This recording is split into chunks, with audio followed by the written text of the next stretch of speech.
నమస్తే అండి. విశ్వావసునామ సంవత్సరం రాబోతోంది. ఉగాది. అయితే కర్కాటక రాశి వాళ్ళకి ఈ సంవత్సరం అంతా కూడా ఎలా ఉండబోతుందో ఒకసారి చూస్తే కనుక ఆదాయము 8, వ్యయం 2 కనబడుతోంది. రాజపూజ్యం 7, అవమానం 3 కనబడుతోంది.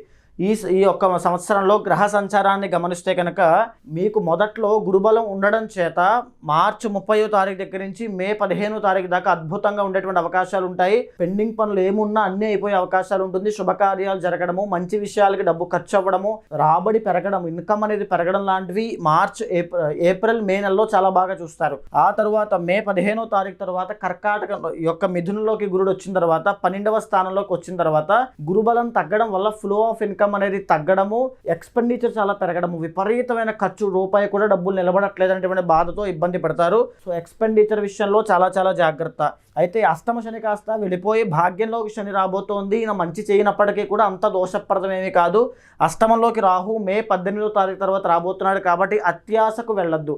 జీవితంలో ఈ సంవత్సరంలో కనుక అత్యాశకు వెళ్ళి అగ్రెసివ్గా కనుక మీరు నిర్ణయాలు తీసుకున్నట్లయితే ఖచ్చితంగా ఇబ్బంది పడే అవకాశాలు ఉంటాయి.